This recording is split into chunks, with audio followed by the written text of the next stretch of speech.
নিয়ে চলে এসেছি আজকে আমুল আর ডমিনোসের মার্গারিটা পিৎজা। দুটোর প্রাইস আমাদের পড়েছে 110 করে, দুটোই সেম দামের মধ্যে। এটা হচ্ছে ইনস্ট্যান্ট ফ্রোজেন যে পিৎজা হয় সেটা, আর এটা হচ্ছে নর্মাল ডমিনোসের যে পিৎজা। চলুন এটা খুলে দেখা যাক এটা কেমন কি দিয়েছে আমুলের পিৎজাটা।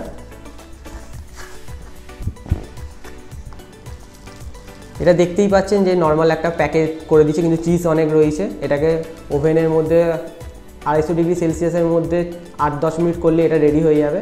আর এদিকে আমাদের নর্মাল ডমিনোসের যে পিৎজাটা আছে এটা পুরো রেডি আমাদের। তো চলুন আগে আমুলের পিৎজাটা রেডি করে এনে দেখা যাক দুটোর মধ্যে খেয়ে কোনটা সবথেকে ভালো হয়। বানিয়ে নিয়ে চলে এসেছি, এর সাথেই দিয়েছে আমুলের সাথে চিলি ফ্লেক্স আর অরিগানো দিয়েছে। তো এটা দিয়ে দেখা যাক এবার ট্রাই করে কেমন খেতে হয়েছে।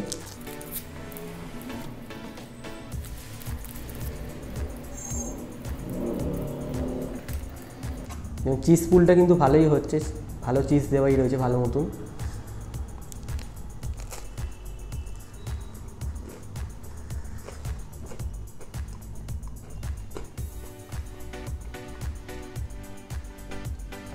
ফ্রোজেন পিৎজা হিসাবে এটা খেতে কিন্তু ভালোই, আপনারা বাড়িতে ট্রাই করে দেখতে পারেন। ইনস্ট্যান্ট পিৎজার হিসাবে এটা আপনাদের খেতে খুব ভালোই লাগবে।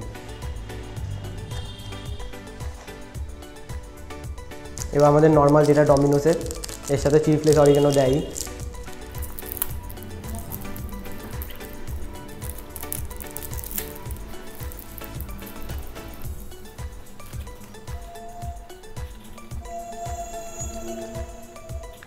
যতই আমুলের চিজ বেশি থাক না কেন, সস আর বাদবাকি সব কিছুর জন্য যদি নর্মাল আমাদের পিৎজা খাওয়া হয় তা ডমিনোস থেকে বেটার খাওয়া, কারণ দাম যেহেতু একই, এখান থেকে এনে বানানোর থেকে একদম বানানো পিৎজা খাওয়াই সব থেকে বেস্ট। তো আপনারা এটা বাড়িতে নিশ্চয়ই ট্রাই করেছেন। আমুলটা ট্রাই করে আমাদের নিশ্চয়ই কমেন্টে জানাবেন কেমন লাগলো আপনাদের। দেখা হবে এবার পরের ভিডিওতে।